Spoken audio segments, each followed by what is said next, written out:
Hey everyone, I'm Sharma. I'm a holistic nutritionist and wellness educator. Today, we dove deep into the power of food as medicine, but also adopting the perfect rituals for your constitution that are going to allow you to step into your greatest health and your happiness for life. 3, 2, 1.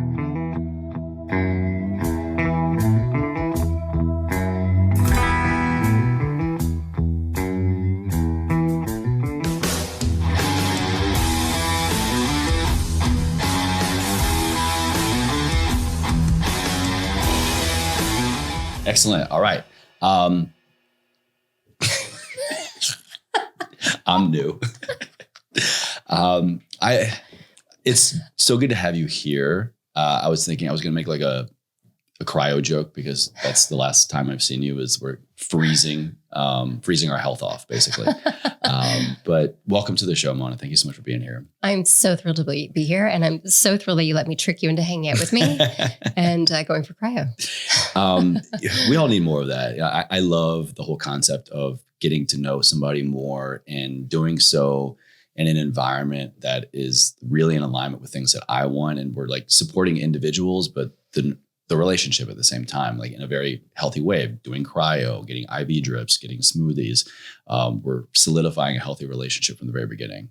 It's the best part of LA. You know, I love that we're normalizing doing things that are great for our mind and our body instead of going for a cocktail. Yeah. Right? Yeah, absolutely. So let's do more of that. Well, I know we're going to get into your story. You've got an incredible story of what got you here to what you're doing today and all the health things. But I'm curious, first and foremost, doing what you do, helping so many people tap into their optimal life, energy, wellness. What do you think we need more of right now? What are we lacking and what should we be striving for in our wellness right now in 2022? So what's my dream? Yeah, you know, when people schedule an appointment with me, they really expect to be talking about food the whole time. Everybody not wants to know what to eat, right? You and I both, our friends are experts, right? It's like, tell me what to do. Tell me what I need to eat. Tell me what supplements to take. But I think that, you know, my wish is that people first and foremost stop dieting. Stop looking for the perfect diet, the perfect meal plan, the perfect pill, the perfect workout, the perfect whatever. It doesn't exist. There's no perfect pill, right? And I think that the sooner that you can understand that your unique constitution is incredible and you honor that, and the fact that your perfect diet should be as unique as your constitution, as your thumbprint, right? The sooner you're going to be on the path towards healing. So there's a lot of unlearning that has to happen. But I think a lot of this, you know, going back to my work with my clients, it's peeling back the layers of what you think you know, because we're so bombarded from information, from social media, from the news, from books, from magazines, that we have lost touch with our inner instinctual ability to heal and be happy. How do we know what that feels like? How do we know when we're tapping into that inner instinctual feeling for happiness? We've all felt it. It's, you know, when you wake up and you feel good, and it could be a moment where you feel inspired, where you feel motivated, where, you know, the control of food, especially for a lot of my female clients, it loses that grip. You're able to be present in the moment. It's the same feeling that you get when you do a really great meditation, or if you're out with a friend, you go for a great hike and you're just so present to the moment, right? Or you do a yoga class and you feel this release of energy. That's the flow state that you and I talk about a lot, right? Yeah. When you're in that flow, you know, that's when the universe, call it, or, you know, the answers kind of flow to you freely. The information, the decisions become so much easier to make when you know that you're in attunement, singing your own note. Being in flow, what you were talking about earlier, this whole concept of the energy. And if we're talking about being in flow with our life and flow with our wellness, just that where it seems so seamless, and not to say that it is void of effort, but feels more effortless. There's an energy to that. And you and I were talking before about like, can we like destigmatize the energy? Can we just get past it? Like the woo is here. Like it's no longer the woo. The energy is real. How can we like really tap into that, understand it, accept it, and just like move past that awkwardness of the energy of the flow state? Yeah, let's throw that concept woo-woo just out the window. We have all felt energy, right? when we walk into a room and there's an energy that we feel that feels really good or doesn't feel good, right? We vibing or we're not. Totally. Exactly. You get that sensation when we are attuned to synchronicity, right? And we're like, oh my gosh, things just keep working for me today. That's when you're in flow. And I think that growing up, especially as children, if you look at my kids, like I can just see that they're attuned to energy and those around them. Their state will shift instantly, right? And I remember as an adult going to my first Tony Robbins lecture, and you start at like 10 o'clock at night. You walk in, the music is blaring. A lot of energy in that room. Lots of energy in that room. Yeah. Lights are flashing, and everyone's getting into it. And slowly the 70-year-old woman who is sitting down is now like standing up and jumping, right? But he does that to show people how to change their state. And so to go back to the point of the kids, I think that as we age and we get plagued by limiting beliefs, traumas that happen, sad emotional events, we kind of lose that connection to our energetic spirit. And we buy into what we see in the media or how we're told to feel, what we're told to do, what we're told to become, that we lose insight of what our true energy is supposed to feel like. And so a lot of us become seekers, right? What do you mean by that? Seekers is in, finding books, doing self-help programs, going to yoga classes. Subscribing to this podcast. Listening to the amazing guests that you bring on, right? Because people are wanting to know information and intuitively they know if it feels good for them, they want to hear more or not. Yeah, you're sticking around or you're looking for something else. Yeah. You got it. So when I'm working with my client, a lot of the work comes with peeling that back, helping them understand, well, how do you want to feel every day? I can give you the diet. I can count the macros for you. But when you lose the weight, you're not going to feel any different in your body unless you do the work on your inner energy first and acknowledge how you want to feel. So you start there with people. I do. What is that like? Because I remember in my coaching practice, that was eventually where I got to with people when we would really have the sensation of we need a breakthrough or we've been doing everything, air quote here, right. But there's something, there's a governor on your success, a governor on why you're not able to maintain. And it was only then would we have the conversations about limiting beliefs, childhood trauma, the whole mental, emotional, spiritual aspect. But you start there. Yeah. What is that experience like for somebody? I think a lot of people are surprised. But when I started, so about 10 years ago after leaving corporate, I started teaching yoga. So me going back to my roots, I grew up with yoga. And I realized that people were hiring me to get a six-pack, to learn how to do a headstand, handstand, whatever it is. But people would stay with me long-term when I could connect them to their energy. So I knew that there was sort of like an unveiling that had to happen for them. So with my nutrition business, I learned very quickly that I could put anybody on a diet.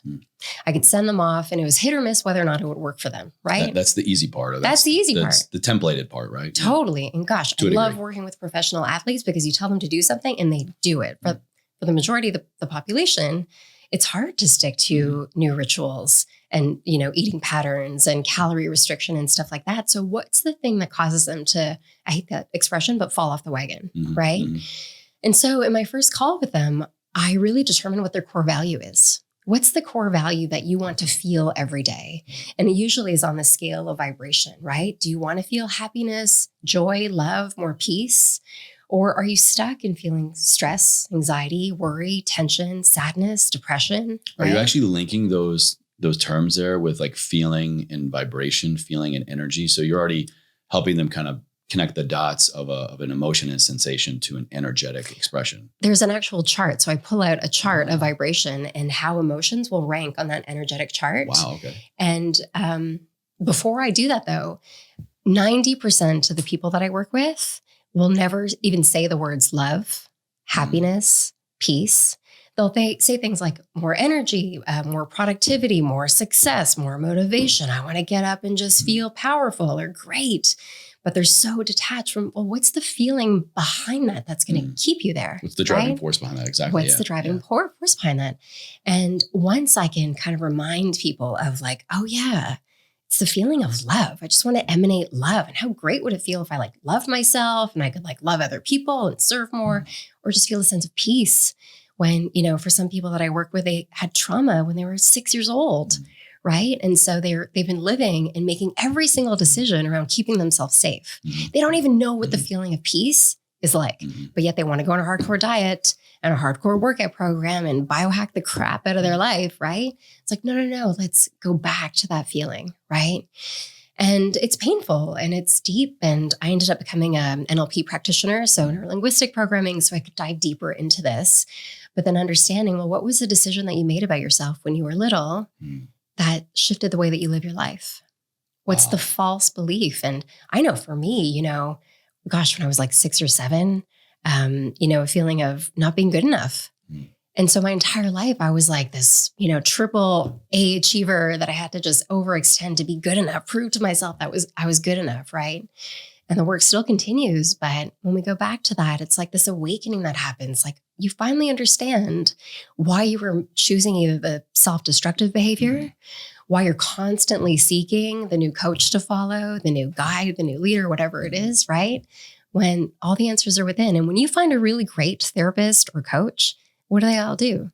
They guide you back to your own inner wisdom. It's right? less external seeking. It's more going inward. All the answers are within you. Yeah. We just have to do the work. You said in there a few times the word choice, choose. There's a lot of power in that and a lot of not yet wanting to accept that we have made choices like that have limited us or advanced us or even taken a step back.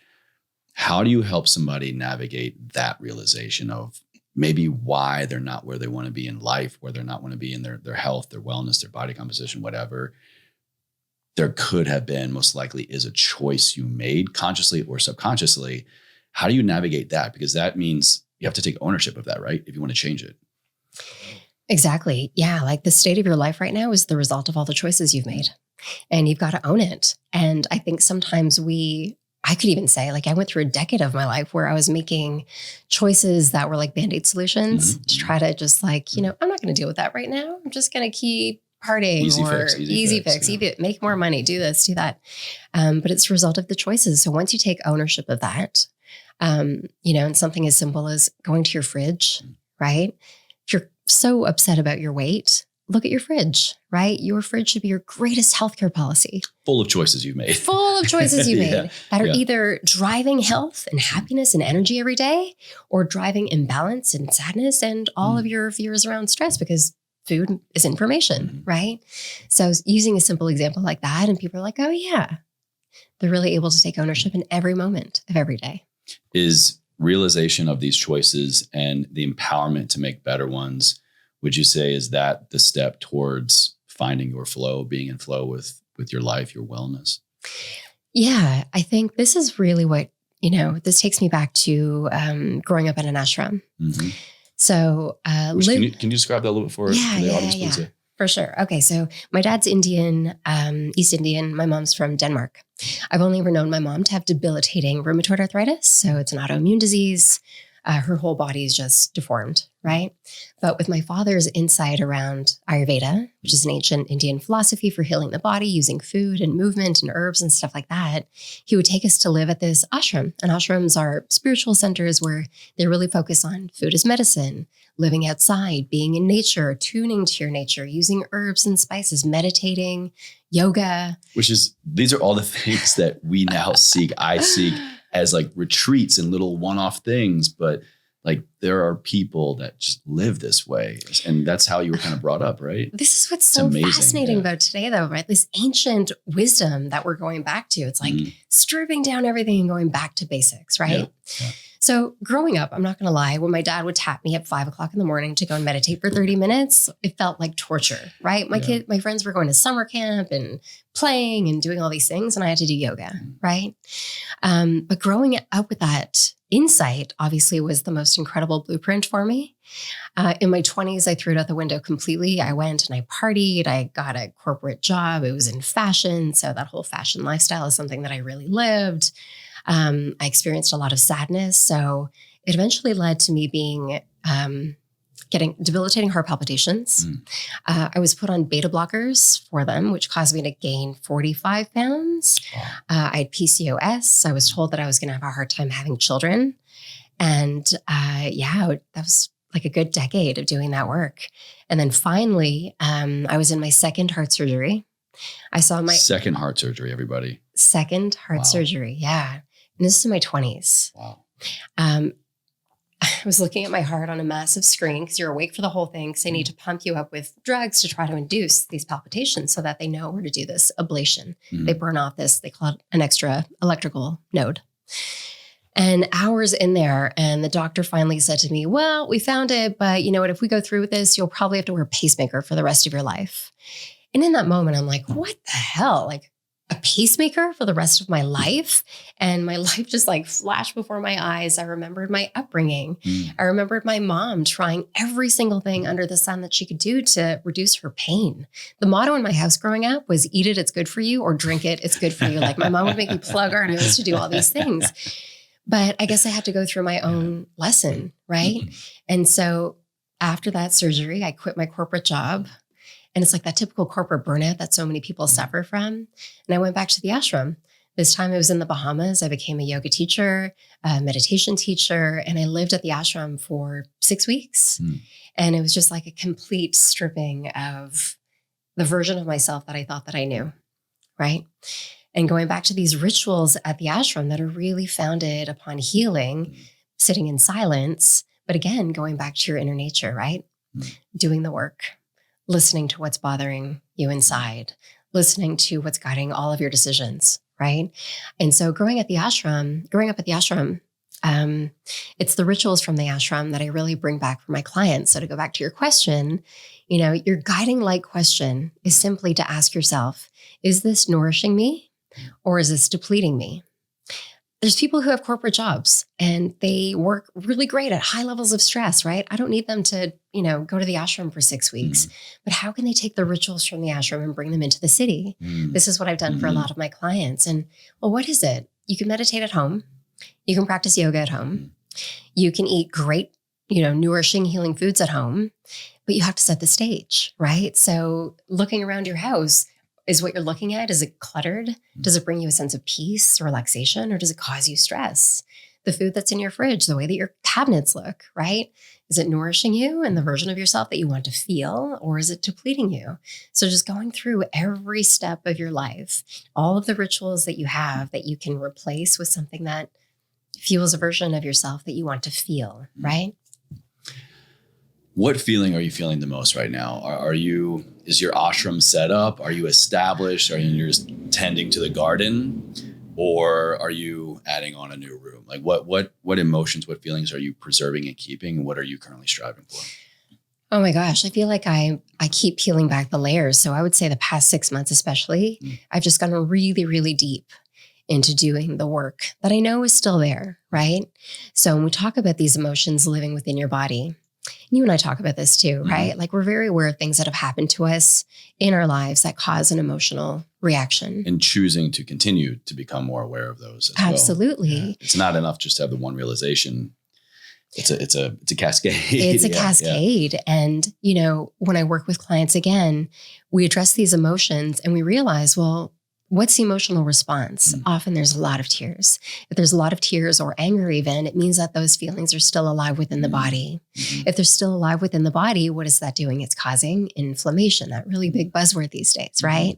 That inflammation is going to cause imbalance and dis-ease within the body. The longer we take to address those feelings and the emotion, the inflammation is going to continue to rise, right? So what I loved doing every single year is just getting a full spectrum insight to my biology, right? So as much as I live in this ashram world, I really do love science and the fact that you can understand your constitution, right? Yeah. And it took me a while to find a really great medical team here that I can work with to understand my biology and where there's inflammation and why. And I got really frustrated before the holidays. Like, I just feel like everything that I was doing wasn't working. My A-type kicking in of like, it's not enough. You got to do more. Something's not working. It's like, no, I needed to invite a little bit more grace. I needed to invite a little bit more healing. So even when I was gone, we went to Mexico over the holidays, I like completely unplugged. I got off social for a little while. I did lots of walks on the beach. I tuned into journaling. I just quieted the noise in my head of all the things that I thought that I had to be doing, right? And as life works, you know, coming back into LA, I wasn't ready to start the new year with resolutions and, you know, life is going to be great and me standing into that. no, I still had to do some work. So after doing that and, working with some phenomenal coaches and hypnotherapy and stuff, like energy workers as well, the feeling that I feel most now is that I just feel plugged in. Oh, I love that. Yeah, I'm reminded of what my purpose is. And as good as it felt to unplug from social media, I was starting to feel a lot of anxiety as well, because I realized, well, hang on a second. If I'm supposed to be this teacher in this world or educator in this world, I'm not educating, right? Yeah. But I think I just needed to come and bring it back to me to fill my cup again, to recognize, well, how can I really create impact intentionally, right? How can I go out into the world? So I feel incredible. I just feel tapped into that. And I really hope that I can awaken that within others. Well, welcome to 2022 in that right? version. I love that. Yeah. No big deal. And you educate people a lot in a lot of different modalities. And everything we've talked about, I think thus far is super helpful. But I want to pick your brain on some of the things you talked about of going in for certain tests, certain facilities. When do you feel is that appropriate? Is it a good baseline? Like, what could somebody do to tap into resources in their community, such as we were talking about cryo, we're talking about IV drips, we're talking about functional medicine. Like, what is a good baseline? What are some of the tech and resources we can tap into now that maybe we didn't have, 5, 10 years ago, that is going to give us this little edge to make these better choices? You know what? It really sucks that most people are scared to go to the doctor. They don't want to go. They dodge it. They will do anything not to go, when your doctor should be your partner in health, right? And growing up, I just learned this far too well. So my mom made a shift from, traditional doctors who were putting me on antibiotics every single year growing up. The doctors, when I had my heart surgeries and was put on beta blockers, no one asked about my emotional well-being or my stress or my diet. They didn't understand anything, right? And this isn't to go against doctors. Doctors are incredible. They are trained to take away a problem. But often the easiest solution for them is either a prescription drug or a surgery, right? When there's other ways. And I really think that doctors, they need to be your hope dealer in your life, right? I like that. Yeah. Yeah. But often when you go to a doctor, what happens? You are struck with fear. What if something is wrong? They're going to put me on another medication. Expectation of bad news. Yeah. Expectation of bad news. Or even what you've been doing isn't good enough, maybe. Absolutely. Yeah. So the conversation and the dialogue, and I really hope that a lot more doctors are switching their dialogue when they come back into a room, recognize the wins that they have, right? For their age, for what's going on in their life, and then say, you know what, here's the areas of opportunity that we need to focus on. And so I keep referring to functional medicine. So functional medicine doctors are trained to look for the root cause of imbalances, right? From the beginning. From the beginning. Amazing. Okay. Yeah. Finding a great doctor needs to be step number one for this year. People go to IFM, the Institute of Functional Medicine, ifm.com, to find a doctor. But yeah, reassessing if your doctor is your partner, right? And then from there, I would say annually, I get my clients to either go in once or twice a year to understand where their biology is at, doing a full spectrum run of all of their labs to understand their respiratory system, their hormones, their brain health, the inflammatory markers that they have, their kidneys, like everything. Like, go in and look for it. You don't need a reason, right? Doctors will always say, well, why do you want to test for this? You don't need to do that right now. No, because you are, in the business. Well, you don't have a problem healing. yet. Why are you trying to take better care of yourself? There's no problem yet. Like, well, I'm trying to avoid that. Yeah. I'm trying to get ahead of that. And you shouldn't need an excuse. Doing a stool test, understanding what your stool is telling you, right? We need to also normalize looking at our poop. Yeah. Right? And just the way that our digestion is working. I know I talk about people's poop every day. This morning, on my Instagram story, I put up normalized regular bowel movements, or normalized with something like that. But yeah, these are the conversations we need to have to interject that choice making process for this. Do you know how many clients of mine don't have a bowel movement from like 1 to 3 days or a week even? It's information. Probably not for long with you, I'm sure. No, okay. Exactly. But you have to get ahead of that. It's all information from your body. And I think that we've also normalized living with symptoms, right? Usually if I'm giving a conference in a room, I'll say, well, how many people here suffer from brain fog, irritability, moodiness, low sex drive, aches and pains, IBS, heartburn, poor sleep, difficulty digesting certain foods, right? Joint pain, whatever it is. And by the end of all those symptoms, every hand in the audience is up. Wow. right? Just because your symptoms are common as they are today, right? They're not normal.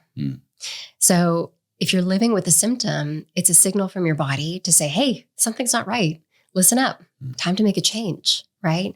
And finding the doctor to get to that root. So between the blood labs, hopefully the stool test, if you're a woman, maybe a saliva test to understand your hormones, then working with your doctor, develop a plan or a nutritionist or whoever it is to take that personalized approach for you, right? Understanding that we're all stressed, more stressed than we've ever been. You're probably not going to become less stressed. Your life is probably not going to change to adopt that, right? So introducing modalities that really work for you. And I think that a lot of my work has to do with taking just like a very global look at my clients' lifestyle and how they can layer in wellness, things to optimize their symptoms. Throughout their day-to-day life. What about stress? I think it's a hot topic right now, or I think it always has been, but I don't know, personally, awareness theory, whatever. I just feel like there are more ways we are getting stressed out. And that in turn is like, we're stressing out about stressing out. What are some ways that you advise people to, first of all, take inventory of the stressors you have in your life so you can become aware of them, ones that are very obvious, and maybe just to like have a much more critical lens on to really get radically honest about that actually is a stressor in my life. And then how do you remedy it? Yeah, I think first and foremost, addressing what the stress is. If there's an opportunity to make changes, you can make them. For many of us, there's no opportunity. It's the stressors of life. It's the way that it is. Stress is also, that's the epidemic that's happening, right? Pre-pandemic, over 40 million people suffered from anxiety and anxiety-related disorders. Oh, yeah. I can only imagine that number is, risen. I don't want to say doubled, but I don't want to look at the numbers. But it's a dialogue that's far too common. And we now know that stress is often the instigator of dis-ease within the body, right? In Ayurveda, we say it's the accumulation of stress that leads to imbalances. So you have to deal with that first. So I would say that you need to figure out what are the things that allow you to feel the most release. It's not what I'm going to tell you. I could give you my morning routine and show you how great that feels for me, but it might not be the same for you. Which is what most people are looking for, probably, right? But like, let's separate that conversation as well. Stop right now and just ask yourself, what brings me the most amount of peace? What activity do I practice in my life that gives me a sense of ease? What do I need to do today that I haven't done in so long? God, when I did that, I felt so good. And how can you go back to that? That is your healing protocol. All right. Do more of the things that make you feel good and less of the things that make you feel stressed and worried, because that will give you the most sense of relief, right? And in terms of wellness, a lot of our guiding decisions around the foods that we eat have to do with our mindset, right? If you're feeling, like you are on top of the world, things are in flow, opportunities are coming to you, the universe is matching your energy, right? You're not going to drive through a McDonald's and order like a double cheeseburger and probably not. Probably not, right? Maybe some people will, but you'll be more likely to want to eat foods that are going to continue that feeling and make you feel good, right? We want to hold on to that. So if you change your mindset first, and this has to do with addressing your stress in your life, you're most likely going to see a ripple effect of your body healing. And that's what's going to keep you on your healthcare plan. Is stress the biggest bottleneck to us finding and keeping flow in our life, do you think? 100%. Yeah. I have yet to meet a person who's not stressed, right? Especially now where it doesn't plague them, right? And it is affecting our performance, right? And I love that we're even normalizing the conversation around things like plant medicine and psychedelics and stuff like that. And these like other traditional ways of addressing the anxiety that we're feeling to give us the glimpse again of what freedom feels like in our mind. Right. But we can also get that in so many ways. Lately I've been posting every day. The power of getting outside and getting your face into the sunlight before 9 a.m. is crucial. You optimize your serotonin. Your serotonin is your feel-good hormone that lives within your gut. This is going to boost your productivity, your happiness, your creativity, and your motivation throughout the day. 10 minutes in the sun. Doctors aren't prescribing that. I have to ask, because I know a lot of the work you do is with a lot of high performers, celebrities, things of people of that status and nature. I wonder, is what you tell them the same thing you're telling us here today? Is that, let's peel back the curtain there. Like, is there really any other secret sauce, or is it just these simple mindset awareness tactics and then copy paste? Yeah. Here's the thing. Okay. So I'll never forget. So working with a lot of NHL players in Toronto, where I'm from, in Canada, I would realize like, okay, these athletes who have access, the personal chef, the physiotherapist, the massage therapist, the acupuncturist, all the therapists, right? And yet they still weren't waking up feeling great. They had access to all the things, but they still weren't waking up feeling great. Okay. That was insight number one. And then now, working with some incredible celebrities, again, I'm seeing this access to the financial ability, right?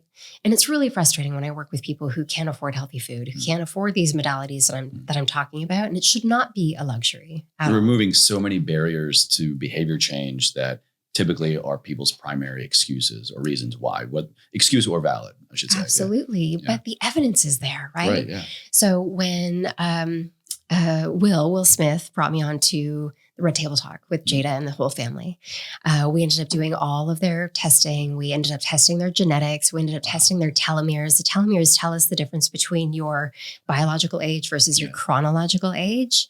Which, for everybody listening, telomere, it's that little shoelace cap on the end of your DNA strands that is a primary indicator of biological aging, inflammation, a lot of other bodily processes. You got it. And the science is so cool today. They're now understanding that just because we're aging chronologically does not mean those caps have to shrink. We can actually grow those caps and gain more biological age, right? And so we did this telomere test for Will. And it turns out that Will, although he was 50 at the time, 51 at the time, he was the youngest person at the table. Wow, no way. Yeah. Wow. So a lot of that obviously is his constitution, right? Yeah. What you see is what do you get? He lights up a room. He's full of laughter and comedy and lightness, right? That's and him. Also, having just recently finished his book, very successful lifestyle, and with that come a lot of assumptions of maybe how people live in that way. Pretty clean guy. Pretty clean guy. Very minimal, if any, alcohol, very minimal, if any, drugs. And like the only thing I really heard in that was the last 2 years, I think he said he's gone on like 14, 16 plant medicine journeys. So I'm sure like minimal alcohol and substance abuse is probably contributing to that. Absolutely. But high performer, high stress, high demand. So there might be a trade-off. I don't know. Absolutely. The decisions that he's made obviously has empowered his health and where he is today. There's that choice again. Yeah. And obviously the access that he has to all of the modalities, right? And so, I would say that moving forward, another shift that I would love to see is just access to these different types of therapies and, really taking advantage of all the education that's out there, but using the education, again, understanding how it's going to support and benefit you. So instead of experts speaking at you and saying, for example, you've got an intermittent fast. You need to fast for, one day, 24 hours in a day. That you have to do it if you're going to live long and healthy, right? No, that could be the worst decision for somebody listening if they've suffered from an eating disorder, if they have a biomarker within them that just doesn't agree with that. It's putting their body into more stress because they're not producing hormones, for example, right? So taking everything with a grain of salt. But if you're looking to heal, doing your research into these modalities and deciding which one is meant for you. How does a healer like yourself maintain such a regular level of awareness and application and behavior change so that you, I guess, flat out, like, how do you practice what you preach? How do you maintain the things you need to maintain? And then how do you keep in check the things that need to evolve and grow? Someone asked me how I find balance. And I laughed and I said for a moment, there is no balance. Balance for me is just ever changing. It's hard. Like I'm still on my healing journey, right? So for me to show up in this world and for people listening to think that I've arrived at this point, that I do everything perfectly, it's just not the case. I have 2 little kids. Sometimes my dinner is the scraps on their plate. Okay, let's just keep it real. But what I've noticed, especially over the past decade, is that when my position moves from the number 1 position on my priority list, everything else falls apart. My decisions around food, whether or not I exercise during the day, I actually lose motivation and clarity on my purpose, how I'm showing up with my messaging in my life. I see my relationships are just different. I'm probably not having a lot of fun. So, moving yourself to the number one position on your priority list can be so incredibly powerful. But I think that we're taught that that's selfish. Right. Yeah. Right. Especially as a mother. No, everyone's before me. I can only imagine, as a parent, like that's kind of a norm, right? You just accept, for sure. you move yourself last. Yeah, my kids wake up at 5 o'clock in the morning. So if I really wanted a solid morning routine, sometimes I have to be up at 3:30, 4 o'clock. It's just not going to happen all the time, right? But it's understanding with a little bit of grace. Whereas the old me would say, if it didn't look a certain way, I'm off track. Forget about it. Throw in the towel. This isn't working. But the new me is just like, no, I'm going to tune into how I'm feeling and answer what I need later, right? So when we talk about the modality, what feels good for me today? Is it going for a hike? Do I need to spend some time in education, listening to other mentors? Do I need to not work out today? Do I need to not do something? Do I not need to not do something? Concept, yeah. Absolutely. Especially something like that. Sorry to cut you off, but that's just like, it just hit me hard. The energy was there on that one. That has been such a mover for me this year. Well, I mean, it's only January, but in the last 6-8 months, such a mover for me in my personal wellness of everything, by not doing a lot of the things, or at least not as intense or not as often, that got me to where I am. Like not going to the gym as often, not going as hard, or not being this or that. And by actually slowing down a lot of that, I mean, we age, our bodies are different. We're in different phases and seasons of our life. And so I think there's that kind of ebb and flow that, maybe explains that. But that really hit home for me. And I think is a really important concept now. Just because something on paper, clinically, anecdotally, makes you better, makes you healthier, it doesn't mean it needs to be there all the time at the same frequency, intensity as maybe it once was. Right? Absolutely. Yeah. You and I have talked about this. So, it's sad that it takes something traumatic or major happening within your life or to your health for you to experience that and for those options to be taken away from you. But when you're put into a position of not being able to exercise, for example, or not being able to get outside, or not even, it's like me telling somebody who suffers from depression to just eat a salad, right? When we're just stop being so sad. Stop being so sad, right? Like it's so easy. But when we're put into those positions, I think that we really value the quality of our health, because it's the awareness, when we think about our body is really guided towards just keeping us safe every single day, whatever it takes keeping us safe. So we're guarded. We don't want to go back to that version of ourselves that was suffering, that was in pain. And so we've learned how to take these modalities and maybe give ourselves a break on some days, right? Grace. Give yourself grace. Make that a key word. Make that a top of mind word when evaluating and building out your wellness plan, whatever that is for you. Grace is a great theme. Give yourself grace. Absolutely. And talking about this word energy, every cell, every organ in our body has a different energy, right? And so working with people, or specifically people who do energy medicine, right? They can acknowledge where those emotions live, right? Or where the pain lives. And for a lot of people, they'll tune into the pain in their back when that first started, where they hold on to tension, where they hold on to stress. For me, it was within my heart, right? Yeah. It was holding tension, sadness, pain, and suffering within my heart. And instead of me taking the energetic approach, we want something fast and hardcore, right? So maybe, and I totally get the A-type people out there who want to do it all and they feel great doing that. That's amazing. Keep it up. But invite that grace into your life where you feel the ease and the freedom from having to be so hard on yourself every day. Because in that comes peace. Yeah, I agree. We all want and appreciate a lot more peace, I think, in life as well. Absolutely. Especially now more than ever, right?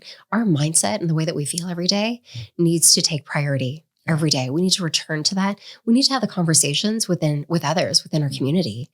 I did a great live with the doctor, and we talked about the fact that we're so disconnected from speaking to our neighbor, right? Yeah. Don't want to be bothered. Don't want to be bothered. Don't want to bother It's going to be them. uncomfortable. Yeah. Right? Don't want to get to know them. But it's like this idea of community is something that we need. And we learned that this past 2 years, right?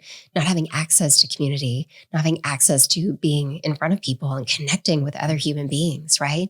And so I think that there's opportunity also within our conversations with friends and family. If you ask somebody how they are and they respond with busy, tired, distressed, engage in that a little bit, ask them, well, where does it come from?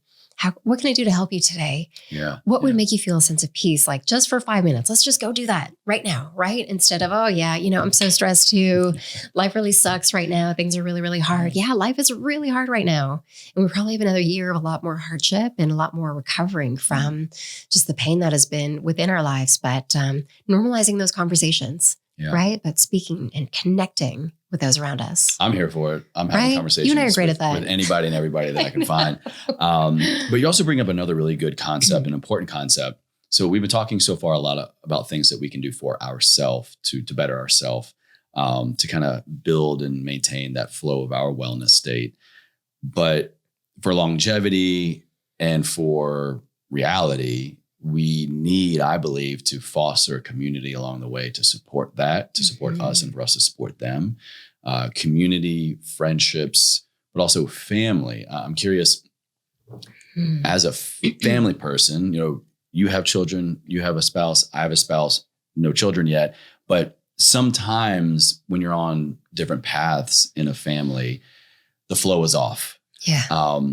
But I see this so many times in your content, like you're doing a yoga flow, you're doing a meditation, and even if in a time lapse, like your children are behind you playing, like you're there with them. So I'm curious, how do you keep the flow going for your wellness state in the family while not like passing that off to them? Because that's the last thing we want, right? Is this is good for you. This is what we do. So therefore everybody's going to do it. More often than not, the kids, the family, the partner might not adhere to that. So how do you be a beacon for your flow state of wellness and allow for those in your family to go as well?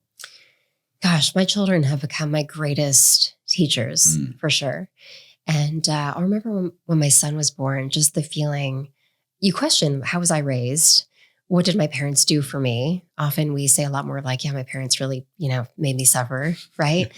But obviously something that was powerful for me growing up is my dad had this really strong imprinting around wellness, and so did my mom, right? And so I think it's important to really live your life and then bring the people that you love and care about into those things, regardless of whether you think they're going to enjoy it or not. Okay. My husband and I talk about this all the time. One of the best concerts that I've ever been to not always talk about health, is a Lyle Lovett concert. Really? I would have never wanted to go to a Lyle Lovett concert, right? But sure enough, we get there, and it's something that he really wanted to do. There was a beautiful live band and orchestra. He's super funny on stage, and it ends up being like the most incredible experience, Wasn't right? he like to Julia Roberts? Yeah, he was. Yeah. Squirrel brain, sorry. But it's totally, but this is just one of those things where, be open to possibilities, things that might be outside of your comfort zone. So for me with my kids, the more that I can engage with them on that level and let them see, oh yeah, my mom's really doing a lot of these things to, they feel it. They feel when you're more happy. They know when the energy is off within the house, right? And so we do something with this ritual every single morning where I put together my favorite essential oils in a bottle. Before we all leave for the day, we have a happy spray. And so everybody gets happy spray, happy spray, happy spray. It's like the reminder, like, oh yeah, I can choose the way that I want to feel today, right? Choice and emotion, to kind of bring it full circle. You're really helping your family tie a practice and modality to an emotion from the very beginning. I love that. Absolutely. And I think that the more people talk a lot about healthy habits, right? You can come up with any healthy habit. You know what you should be doing. People know what to eat. It's not about the habits. It's about the rituals. And we've said that word also, right? The only thing that happens, especially from the ashram, every single day, the schedule is so strict. Every single day is the exact same from 5 o'clock in the morning till 10 o'clock at night. You repeat the exact same things. But the beauty behind that is that it forces you to shut down all of the open and running tabs that are within your brain, and you become focused on the tasks at hand. And at the ashram, all the tasks just happen to be around you healing, right?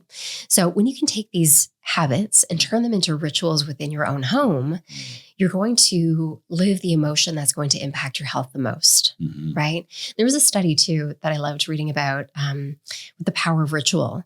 So apparently 50% of the population, they brush their teeth before they have a shower. Okay. 50% of people brush their teeth after having a shower. But if you do it in reverse, you feel off for the day. Right? Do you brush your teeth before or after? Before, right? So often when we have these little habits within our day, when we don't do them properly, we notice the difference, right? Yeah. So you'll know that you turn a healthy habit into a ritual when you notice that you miss them when they're gone. Interesting. Yeah. Interesting. What a ritual is? I have so many rituals in my life that serve me, and some are probably just ingrained habits now that I don't even know why I do them sometimes. That concept, how can you help someone solidify this is a ritual? This is becoming a ritual. I mean, I think you kind of just said it there, but there is a difference, right, between a habit and a ritual. Absolutely. It's asking yourself, by doing X, how will I feel? Right? We all know that we should be meditating, right? But what's the impact of you meditating? Right. What's the power for, if I were to get you to meditate every single day for the next 60 days, what would happen on the other end? What would you say? I would probably be way less stressed. I would have better sleep. I would probably maybe feel more attuned. Probably all the things that I feel like most people have already that meditate regularly. You got it, right? But it's taking that and tuning it in for yourself. So instead of the experts telling you, you should do this because it's really good for you and the science is proving it, it's understanding how is the impact of that ritual going to support you in your life and your goals. So then I break it down. Okay, we understand that meditation is really great for you. For some of my clients, it's not meditating, it's dancing. It's turning on music at 7:00 in the morning and like dancing their heart out for 5 minutes, right? Which I highly recommend. But it's figuring out the rituals are going to impact the version of yourself that you want to become. So you're kind of doing a work back plan. Right, yeah. The version of yourself that you want to become is here. Your higher self, you feeling great, achieving all of your life desires and goals. Let's figure out what the rituals are that are going to lead to that point. And then all of a sudden, these rituals, they have more meaning. You make them a priority every single day. What are your predictions for 2022 in the ritual space and the wellness space? What are your predictions for things that people are going to most likely kind of lock onto and ones that people should lock onto? And I know should is kind of a loaded term, but like, where do you see the most bang for buck, bang for time versus the things that maybe you just see are happening that maybe aren't? First and foremost, I hope that there's a return to wholeness. So really understanding that, your kitchen and your fridge is your greatest healthcare policy, right? Everything in there has the power to fuel you and your goals, right? And it's really about understanding that the impact of your choices and everything that you purchase is not only going to help you, nourish you or not, you're fueling an industry that is hired to make us sick, right? And yes, it comes down to the goldfish crackers, right? The parents who are listening will understand that. They're not serving us. So I really hope that there's more of an awareness to healing foods instead of dieting. I think that intermittent fasting in general, is going to gain a lot more awareness. There's some incredible science that doctors are speaking to about putting the body into autophagy and your body's ability to clean itself up, take out dead cells or dying cells, right? And how that optimizes your health and your performance, even your happiness, right? And we look back, at different religions from the beginning of time, fasting has been something that's been done, right? An incremental part of it, yeah.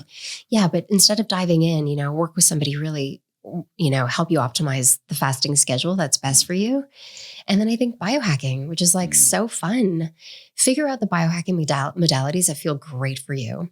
So, cryotherapy, obviously I drag you with me, is one of my most Happily, favorite things. So science, But when I come out of that cryotherapy changer, I want to throw my hands up in the air. I'm full of motivation. I am like lit to start my day. My focus is here. Like it impacts my cell, my biology from the core, right? So figuring out what that is for you. I have a client who lives in New York. It's winter there, but she just goes outside into the snow for 3 to 5 minutes. Oh, perfect. Yeah. Free cryotherapy. Right. Yeah, totally. Yeah. But understanding what that is for you could be, I'm a big fan of just having cool showers also. Right. And then the last thing is more focus on love and nourishment. Spending more time with loved ones, recognizing how you are capable of feeling more love for yourself every single day and taking the edge off the pressure and the stress that we all feel every single day, and doing more of that and declaring it to the people around you, right? Yeah. Dr. James Doty, an incredible book called Into the Magic Shop. Okay, I'm going to make a note of that one. Yeah, I'll send it to you. All right. And it's all about compassion, our ability to feel compassion, to impact others with a sense of compassion for what other people are going through, right?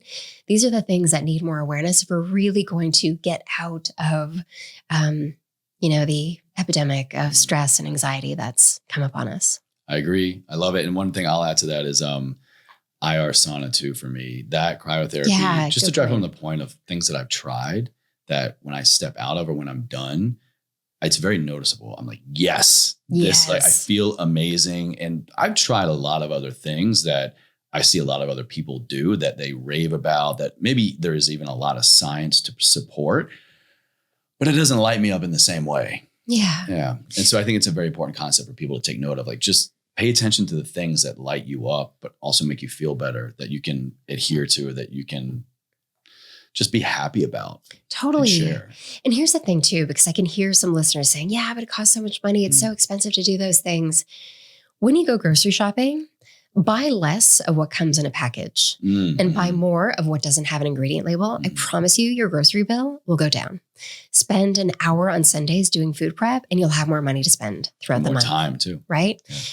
When it comes to these biohacking modalities, temperature therapy is incredible. My gosh, something else that makes me feel great. Stop doing the Starbucks run. Look at where you're bleeding cash on things that do nothing for you in your sense of well-being and happiness, right? Move your funds. The biggest expense that I have on my life is me doing things like that, right? When I meet up with friends, we do things that are good for our health. That's my investment in myself and my happiness and my future. And if you believe that you should be your greatest investment, making the decision to spend money on those things, no brainer. I'll pick this up, drop it, mic drop right there. That was good. That's amazing. Kind of getting towards the end here. I just want to, again, acknowledge your work and your energy and your story and everything. It's such an incredible contribution. And I love that this has been your journey and you've then shared it publicly. So that's where I want to kind of go next is when we tap into this flow state of life and we find the things that light us up and we keep the things that light us up. Some of us choose, or some of us maybe even feel called to do what you do. And that's to build a platform, to put it out there publicly, to work with others. How would you advise somebody who is in that flow state and wants to help others find theirs as well? Like, what works for you? What maybe would you advise other people to do? How do you go from you to others? Become an eternal student. Every single day, just listen to things that light you up. The second you find something where you're like, yes, more of that, that's your thing. Do more of that. My gosh, I think we definitely need more healers and more people using their platform for something that's productive and engaging so that you truly become a servant leader for good, for higher good, right? So finding the things that light you up. Yeah. Becoming a nutritionist, I really thought that it was about food, talking about food, telling people what to eat. Don't get me wrong, I love everything about food and I love doing that, but the food is the issue in terms of the future of our food system, but the food isn't the issue. It's our core sense of well-being. And so when I really understood that, especially with my own healing, right? Especially with understanding that, my gosh, look at all these people. They're hitting the success markers of like the weight, the six pack, the headstand, the handstand, or whatever it is, but they're still not becoming happy. Then it has to become about doing something that's more, and that's the inner work of finding true happiness. So in finding your own path, give yourself grace. Like, this is 10 years of me now doing this. And I still think that my purpose is evolving.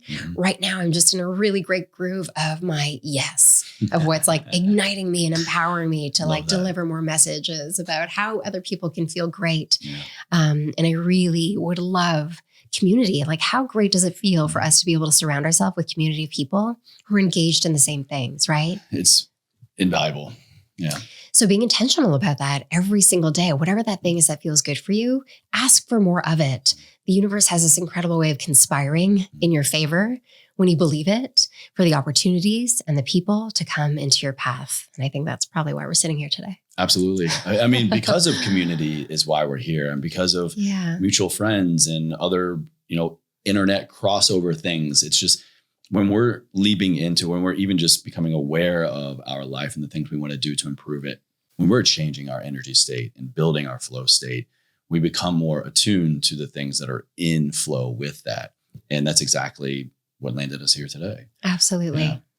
Yeah. And figuring out your flow state could look different every day. Just do more of what brings you that feeling. And you make that part of your non-negotiable every day. Come hell or high water, you attuning to your energy needs to be the first thing that happens in order for you to live a life that feels really good from the inside out. And well, to kind of bring it to a close here, that brings me to my final question: to live a life that we're feeling so good about through constant checks and balances and awareness and ritual.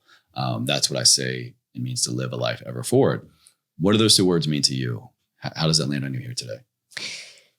Today that really lands ever forward means like a constant attuning of my higher self and just the awakening. I would say that now took me I'm a late bloomer, I feel like, but it's okay. I had to go through all of the challenges and lessons before me in order for me to understand that there's so much beauty in the growth and the hardship and that they're full of lessons. So ever forward for me means finding joy along the path that's going to take me to where I'm going. Thank you for your answer. I appreciate that. I appreciate you. Mona, this was incredible. Thank you so much. We're going to have all of your information and everything we were talking about down in the show notes for everybody. But if they want to learn more and connect with you more, like where can they go right now to do that? Definitely find me on Instagram. I love building community there. So it's Mona Sharma. My website is monasharma.com. I'm putting out a lot more information there or through Hikma. So Hikma Life Incredible is product. Yeah. an amazing prebiotic sparkling beverage that I have. We're going into Air One. So that's coming up. So there's lots of really fun ways to just get in touch, but like drop me a note for sure. Yeah. Well, thank you so much. Thank you.